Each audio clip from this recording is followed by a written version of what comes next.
আসসালামু আলাইকুম। আসমা কিচেনে আরও একবার আপনাদের সবাইকে জানাই স্বাগত। আশা করি আপনারা সবাই খুব ভালো আছেন।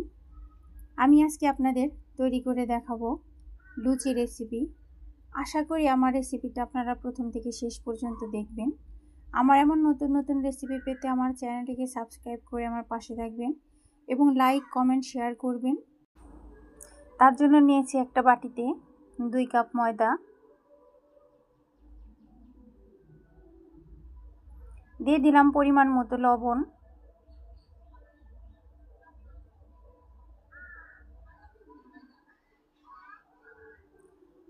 দিয়ে দিলাম 1 টেবিল চামচ চিনি। এবার শুকনো উপকরণগুলো মিশিয়ে নিচ্ছি লবণটা। এবার 1 টেবিল চামচ তেল দিয়ে দিলাম।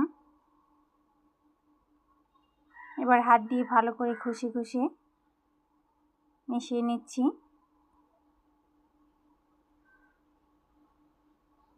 দেখুন, এভাবে মুঠ করে ছেড়ে দিলে ঝরঝরে হলেই বুঝতে পারবেন ময়দার মিশ্রণটি মাখানো হয়ে গেছে।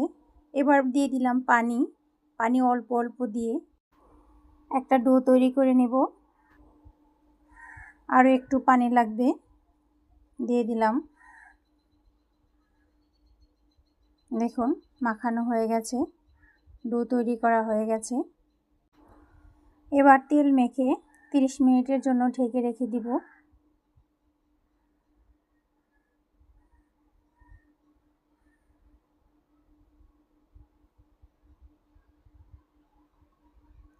এতে করে সফট একটা ডো হবে, লুচিগুলো অনেক সুন্দর হবে, ভালো হবে। দেখুন, এবার ডোটাকে আমি একটা চাকুর সাহায্যে পিস পিস করে নেব, যাতে করে সবগুলা লুচি একই সমান হয়।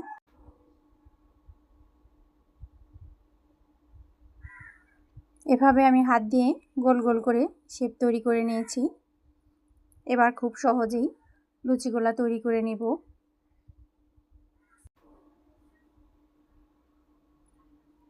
আমি লুচিগুলো তৈরি করে নিচ্ছি।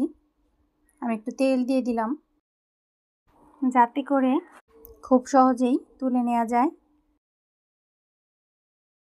আমি একটা লুচি তৈরি করে নিলাম। এভাবে আমি সবগুলা লুচি তৈরি করে নিয়েছি। দেখুন, সবগুলা লুচি একই সমান হয়েছে। এবার লুচিগুলো ভেজে নেব। এবার ভাজার জন্য একটা লোহার কড়াই নিয়েছি, দিয়ে দিলাম সরিষার তেল। তেলটা গরম হয়ে গেছে, আমি লুচি ছেড়ে দিলাম। দেখুন, এভাবে অনবরত উল্টে পাল্টে ভেজে নিতে হবে। দেখুন, মাশাআল্লাহ কত সুন্দর ফুলকো হয়েছে। তুলে নিচ্ছি। এভাবে আমি সবগুলো লুচি ভেজে নেব। আমি আরও একটা লুচি ভেজে নিচ্ছি। দেখুন, মাশাআল্লাহ কত সুন্দর ফুলকো হয়ে উঠছে। আমি তুলে নিলাম। এভাবে আপনারা অবশ্যই বাসায় তৈরি করে খাবেন আর আমাকে কমেন্ট করে জানাবেন খেতে কেমন হয়েছে। আমার এই ভিডিওটি যদি আপনাদের ভালো লেগে থাকে, আমার চ্যানেলটিকে সাবস্ক্রাইব করে আমার পাশে থাকবেন এবং লাইক কমেন্ট শেয়ার করবেন।